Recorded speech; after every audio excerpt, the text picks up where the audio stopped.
this morning we're going to be reading from Exodus 17, continuing our story following Moses and the Israelites. Up to this point, they have now escaped Pharaoh and the Egyptians through the miracle of the Exodus. They are currently following God's path to the Promised Land, and along their journey, they encounter various people that oppose them. And in our story this morning, that group is called the Amalekites. So Exodus 17, starting at verse 8. The Amalekites came and attacked the Israelites at Rephidim. Moses said to Joshua, "Choose some of our men and go out to fight the Amalekites. Tomorrow I will stand on the top of the hill with the staff of God in my hands." So Joshua fought the Amalekites as Moses had ordered, and Moses, Aaron, and Hur went to the top of the hill.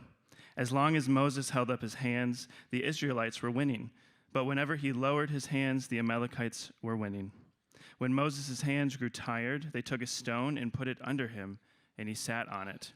Aaron and Hur held up his hands, one on one side and one on the other, so that his hands remained steady till sunset. So Joshua overcame the Amalekites' army with the sword.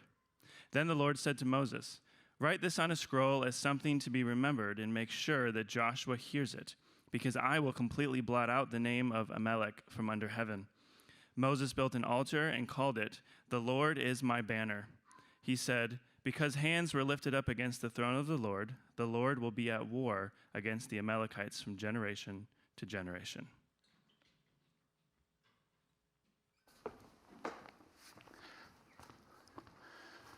So I promise there's going to be a point where I get, well, but you're going to need to follow me. In fact, the message might at some points seem like, where is this guy going? Just bear with me. All right. Fan of the year. Fan of the year. If we were going to decide, if the world was going to decide who was the fan of the year last year, I think it wouldn't take much for me to stir up your memory, but we would probably say Jason and Travis Kelce's mom, right? Both of her sons are in the Super Bowl. Super likable person. She wears both uniforms at the same time, somehow figures it out. The wrong son won, but still she got to be a winner, right? Everybody liked her. You know, they had a dad, but he didn't want any parts of talking to anybody, but she did, and she was great, right? Fan of the year last year, right?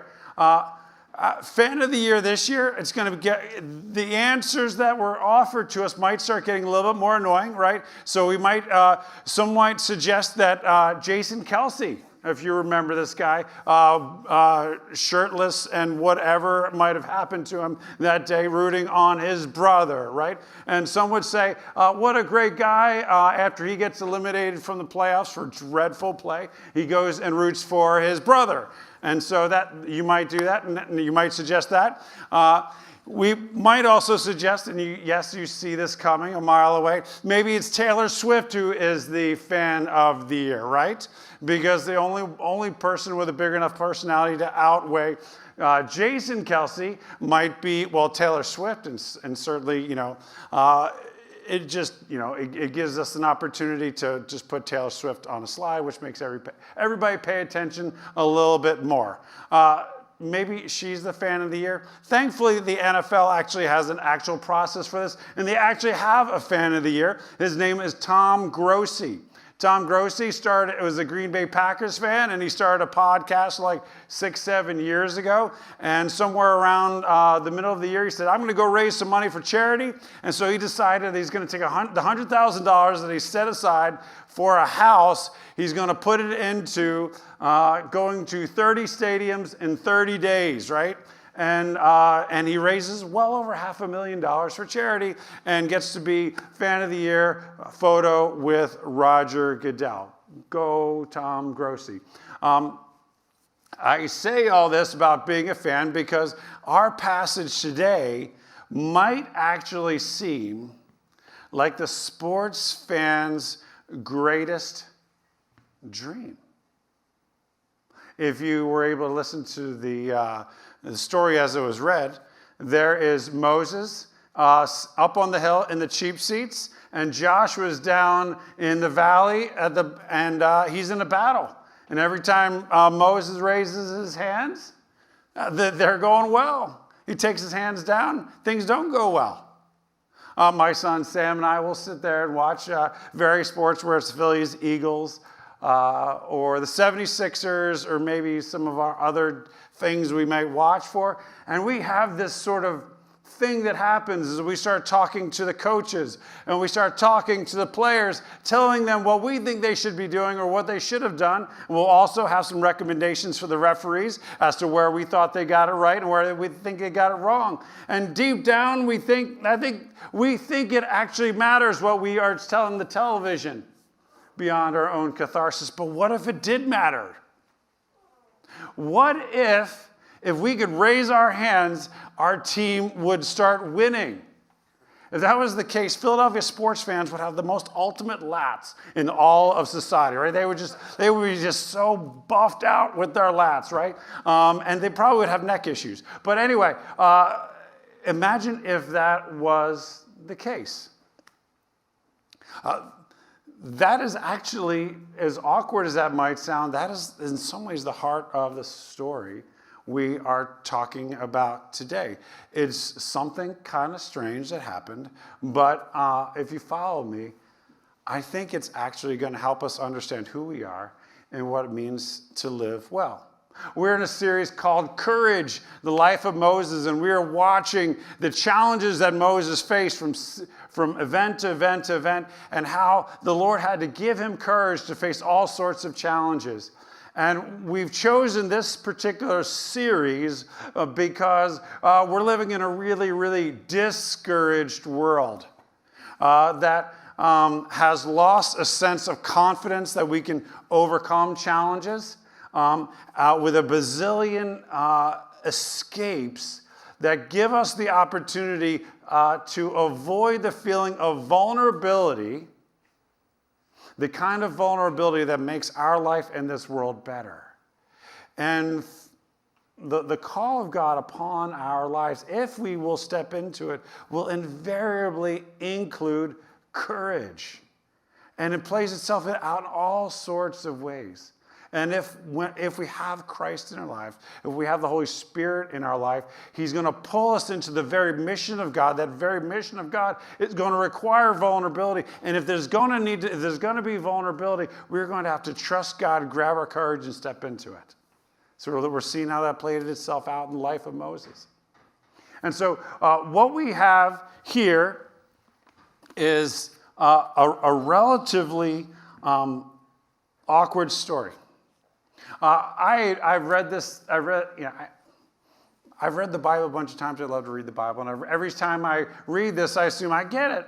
Joshua's in the valley. He's fighting the battle. And there's Moses up on the hill. And he's just praying for him. And when Moses is praying for him, things go well. When Moses stops praying for him, things don't go well. I'm like, very easy. We should just pray for each other. But upon a closer reading, it says nothing about prayer. Moses isn't praying for him at all. Well, no, I shouldn't say he's not specifically praying. I'm sure he's praying for him and stuff. But that's not what the Bible is saying. The Bible isn't saying pray for those who are in battle. I mean, I'm sure there's a part of it. But there's something else going on here. And I'm going to suggest there's actually a pretty significant theological picture that's going to be really helpful for us.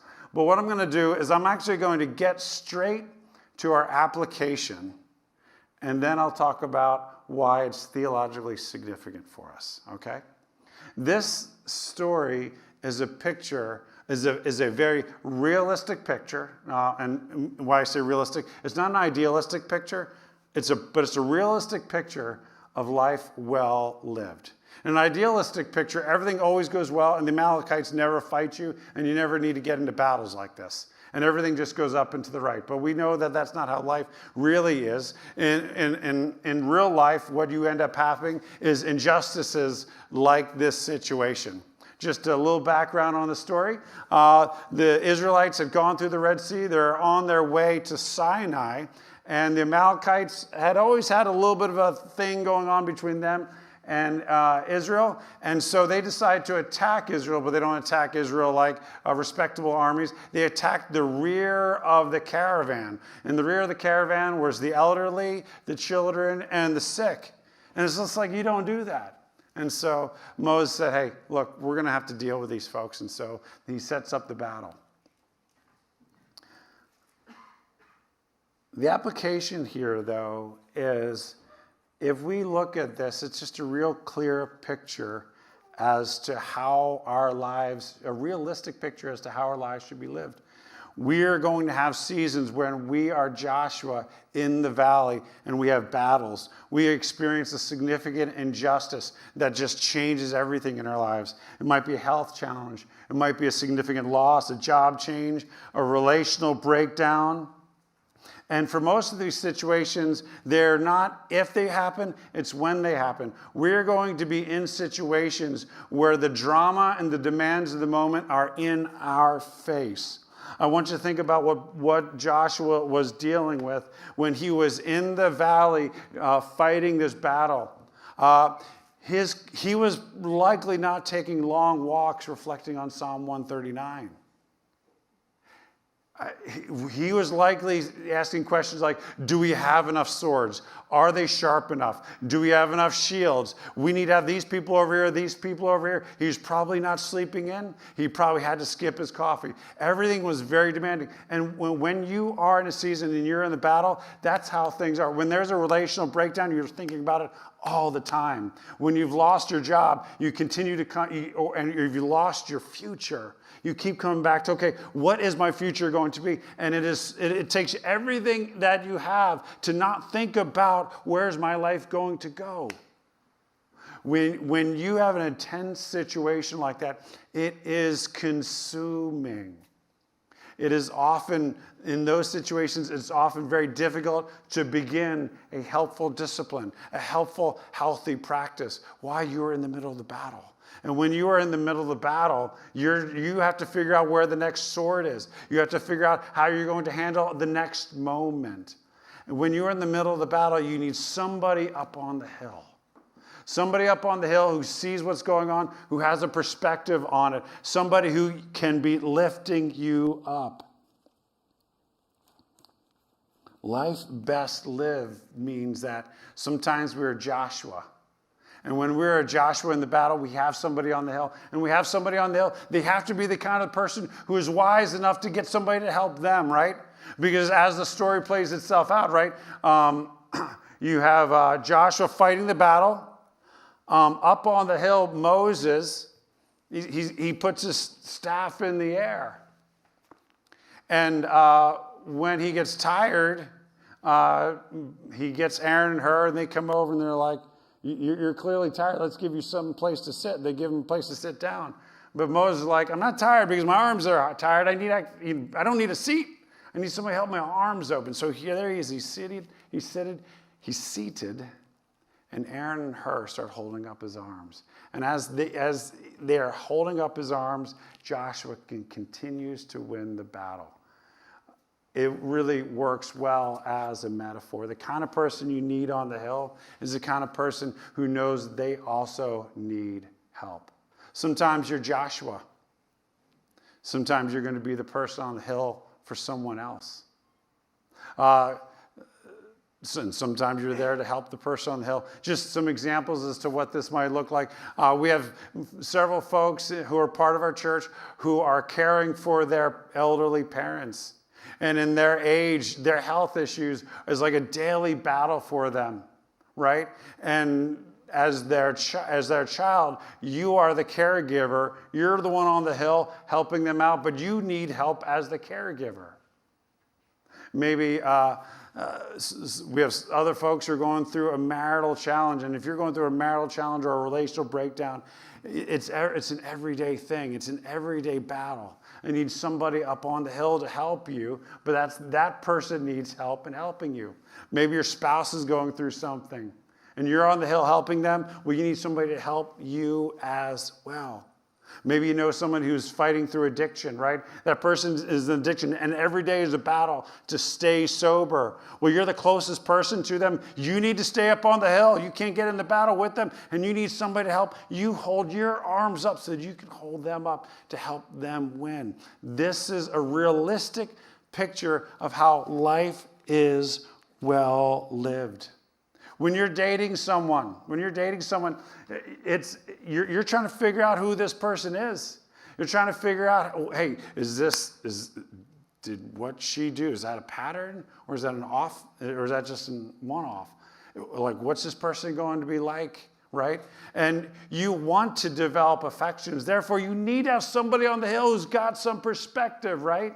If that person gets down in the battle with you and they get all upset by the things that upset you, they're no help to you, right? Because they're just an acceleration of your own moment. You need somebody who sees the whole playing field, somebody who's in it for you, right? This is a realistic picture of how life ought to be lived. As a church, one of our values is to build community. Churches can have a variety of values.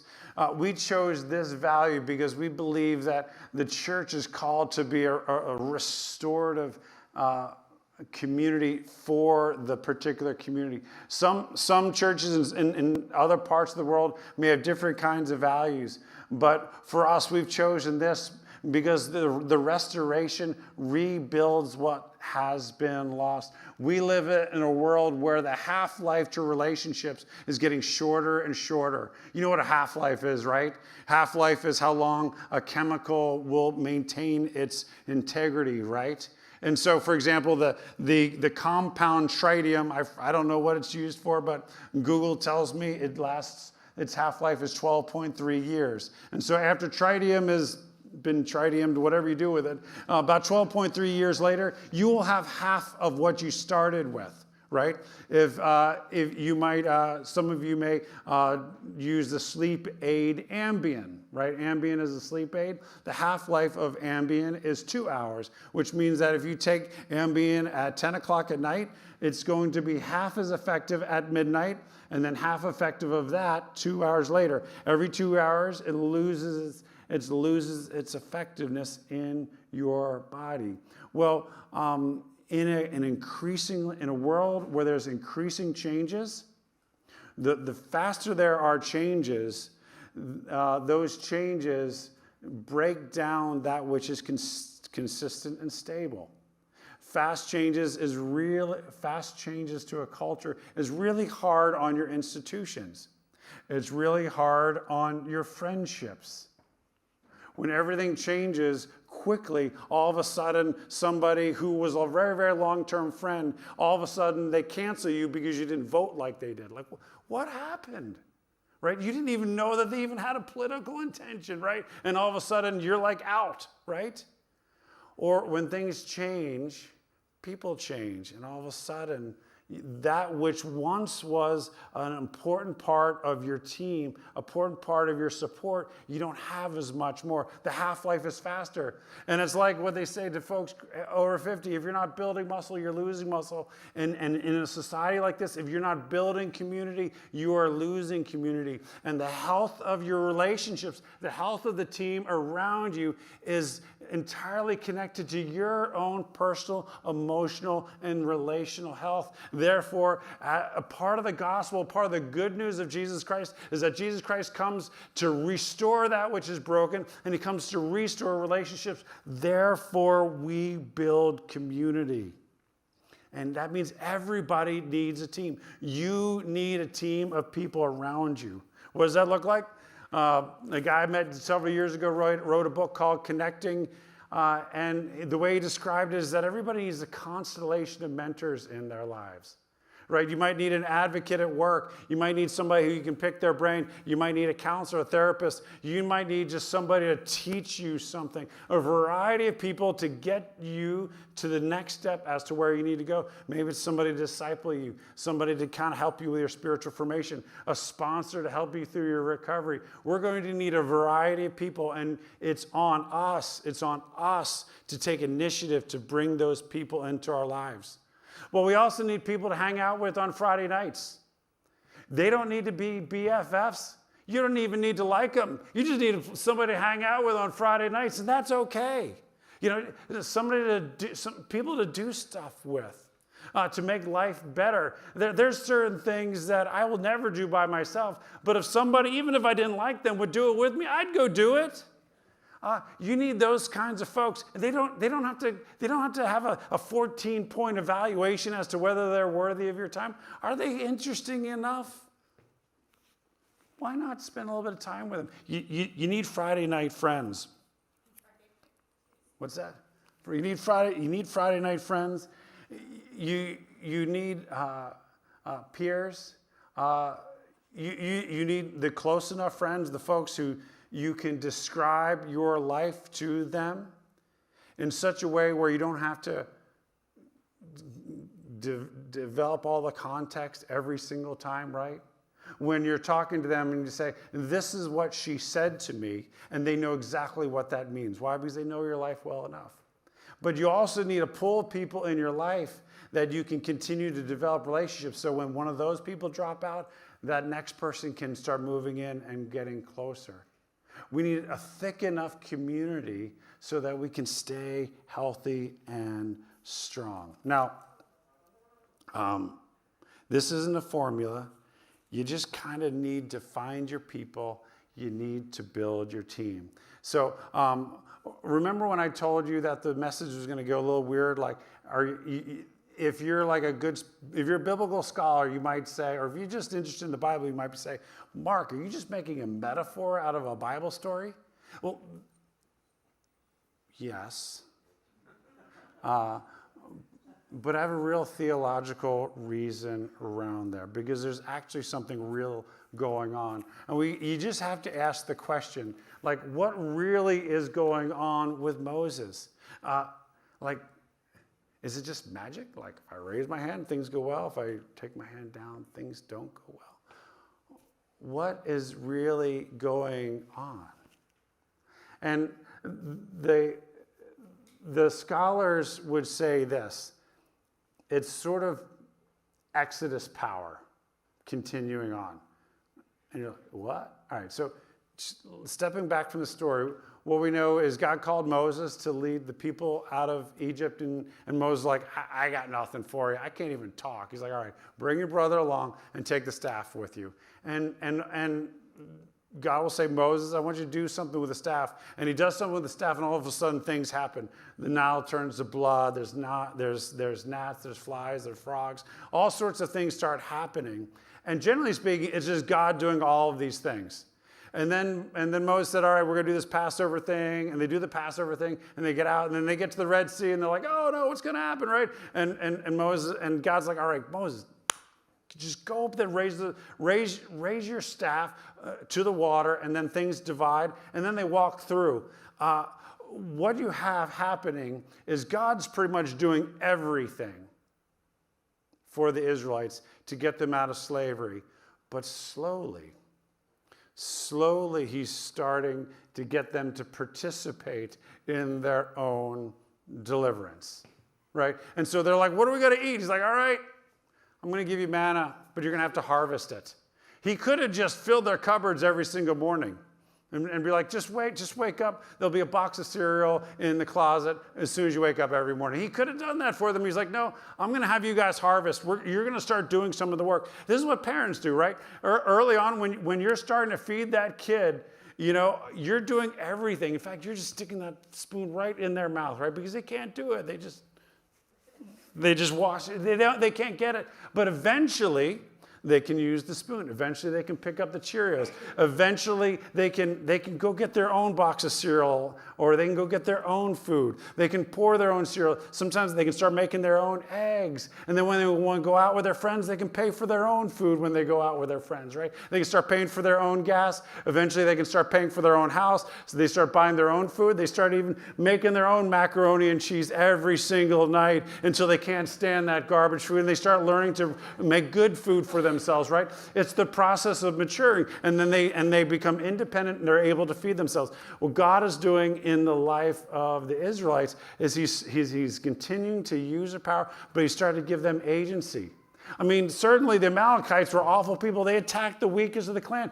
Can't God just smite them? He could have smited them, right? He could have judged them. He could have protected the Israelites. There's a lot of things that God could have done, but he said, look, I'm going to continue to extend my power for you, but I'm going to teach you to trust me. You're still going to have to go in battle. You're going to still have to go sharpen swords. You're going to still have to figure out, you're still going to have to get enough shields. Joshua, you're going to have to figure out how to be a military leader in this situation, because this isn't the first time you're going to have battles in this very realistic world. I'm not going to go in there. We're not going to do Exodus power all the time. You're going to have to trust me, grab your own agency, and do stuff on your own. And so what happens is Joshua has to go and he has to trust. And when you see Moses up on the hill, you're starting to see a transition in the way even Moses' power is expressed.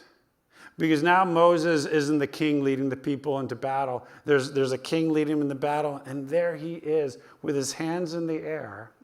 And every Israelite in the ancient world would say, man, Moses looks like a priest, doesn't he? He looks like a priest. And when his hands are in the air, the people are blessed. And when his hands aren't, there isn't. And they're making a connection in their mind. If they could trust God and for his blessing, they can see God's purposes fulfilled through them. When you see Moses with his hands in the air, he is functioning just like a priest. And priesthood is at the heart of the follower of Christ. I'm going to get to that in a moment. Let me see if I can just explain what priests do. So in order to explain what priests do, I came up with this amazing mnemonic. It's going to blow your mind. It's called Slay Dab, all right? And I know you're probably thinking, man, he must have gotten that from a really intelligent scholar. No, I assure you, I came up with that myself. Slay Dab, all right? So what do priests do? They do 6 different things, all with letters from Slay Dab. What they show up, the priests represent the presence of God to the people. They maintain the tabernacle, they maintain the temple. That's where God lives, and as long as the temple is there, God is among them, right? But it's not just them. They get, eventually, when they get into the land, they're going to be spread throughout all the people, so that in every village there's always a priest there, so that you can know that God's presence is among his people. They show up. Secondly, they listen. When you come and you're coming to bring a sacrifice, you talk about your struggles, you talk about your sins, you talk about your junk, and you bring it to the priest, and they listen well. And as they listen, they're part of the healing of the people. In many ways, the priest in every town was sort of like the doctor, the doctor, the pastor. He did all sorts of things like that. They eventually had an entire tribe. 1 out of 12 of the Israelites were selected to be priests. It was that important. So they would show up, they would listen. They would assure people of God's love because of the covenant. They had sacrifices at that time to help people realize that there's a cost to their sins. But because of those sacrifices, their conscience can be relieved of the burden of their guilt. The priests would discern good from bad. A lot of times people are always getting skin diseases, infectious skin diseases. And so they would come to the priest and say, look, is this thing going to get throughout the camp? And the priest would say, no, you're fine. Or they'd be like, dude, start washing your hands, bro. And actually stay away from people because we're all going to get what you have. And we all don't want to die.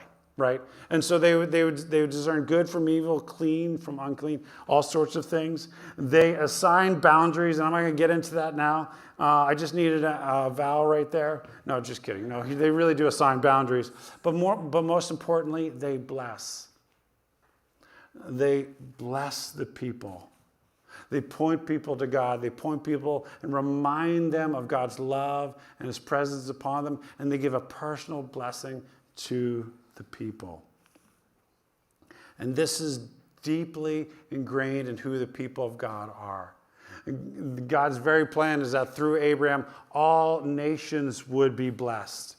And yes, there was a tribe chosen to be priests, but the vision of who Israel was supposed to be is they were going to be a kingdom of priests for all nations. Right after this, right before Moses receives the law, God says to Moses, he says, look, although the whole earth is mine, he says, you, Israel, will be a kingdom of priests.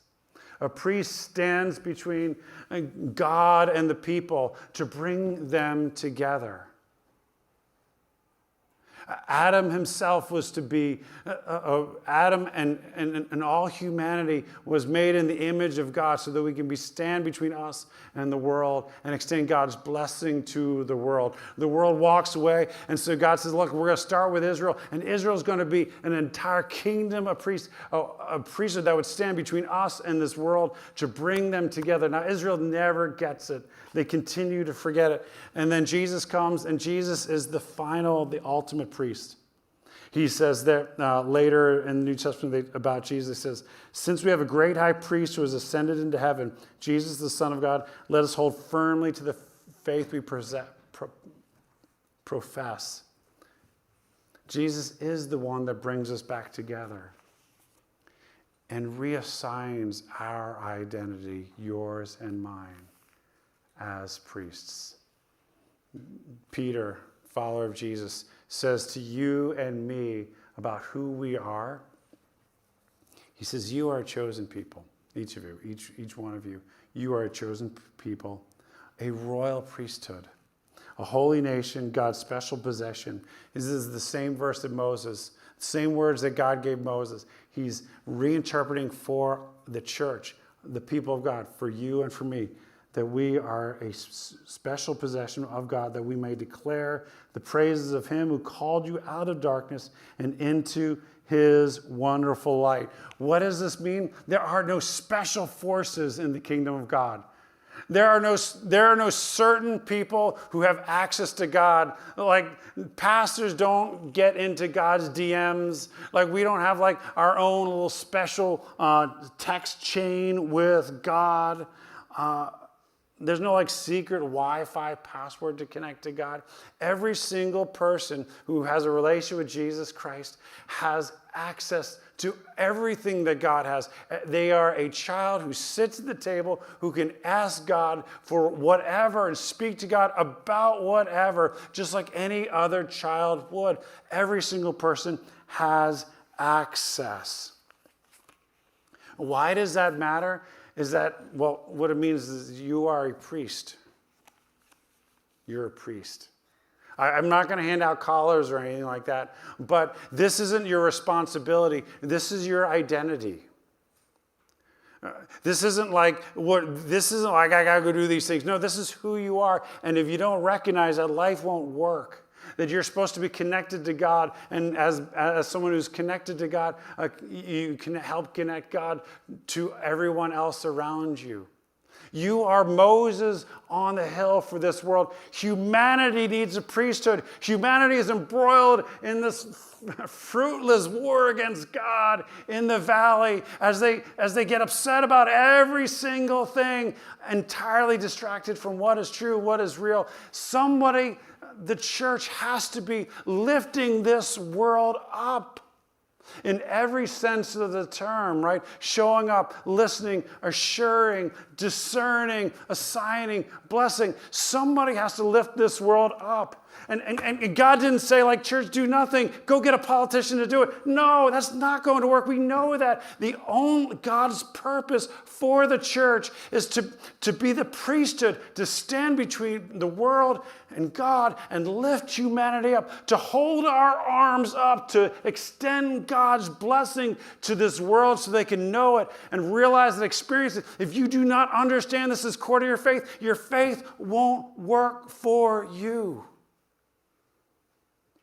It just won't.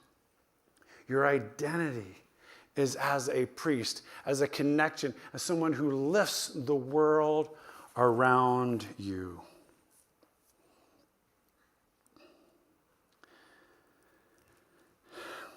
So,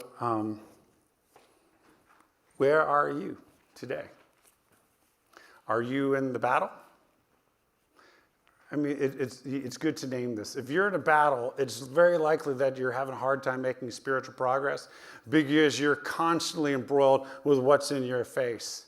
Now, for Joshua, he was in that battle for about a day or two, maybe a little bit longer. We don't know.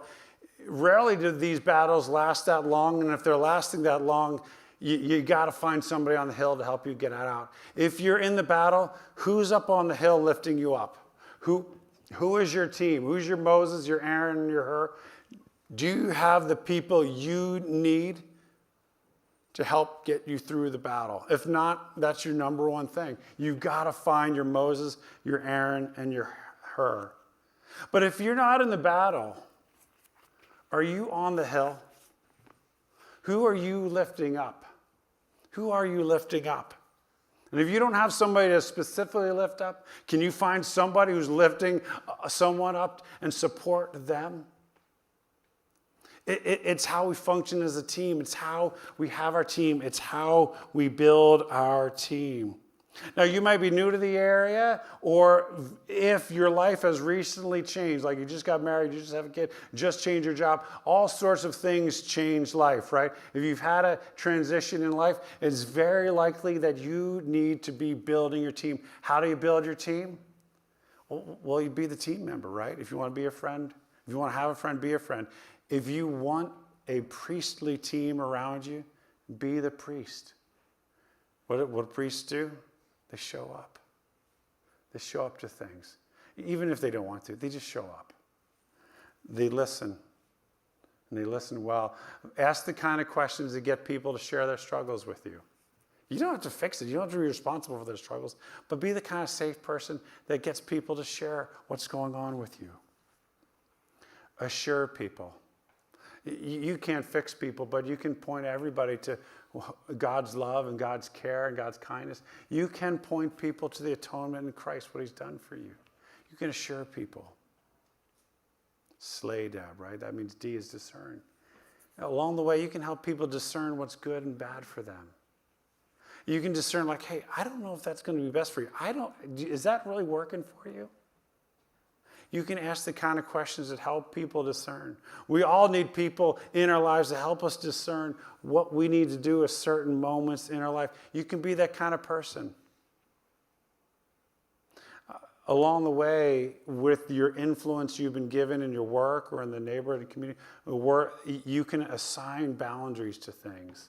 And there's not enough time to get into this, but like a priest would assign boundaries. These are safe places to be. These are not safe places to be. This is a good purpose. This is a bad purpose. And finally, you can bless. You can bless the people around you. I'd like us to end our message by doing that. And so if you would, just stand with me. Stand with me, and we're going to close in prayer. So just stand up, close your eyes, but for some of you, you're in the battle, and it's good for you to name that. So just with everyone's eyes closed, if you're in the battle right now, just raise your hand. Just raise your hand. This is just letting people and yourself know that you're in it right now. And so here's what the rest of us are going to do. We're going to raise our hands for them. Everybody raise your hand right now, and we're going to extend a blessing to those who are in the battle. And with your hands raised, this is what I want you to repeat after me, okay? Repeat after me saying this. May the Lord bless you. May the Lord keep you. May the Lord make his face shine upon you and be gracious to you. May the Lord turn his face to you and give you peace. Father, we lift up to those who are in the battle right now, and we ask that you would strengthen them and that you would bless them with your presence. Would you help us to be the friends and the church that they need, that they can have the team around them. They could have that person on the hill that's lifting them up, that'll help them know that they will get through this. And now, Lord, the rest of us, we're going to be on the hill for our world.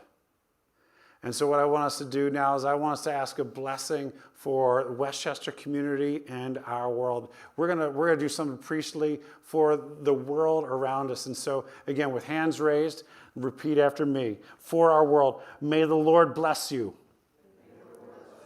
May the Lord keep you. May the Lord make his face shine upon you and be gracious to you. May the Lord turn his face to you and give you peace. And God, would we be the kind of people who bless, Lord? God, would you help us to show up for our world, listen well, point people to you, and offer the discernment and wisdom and blessing that our world needs. Amen.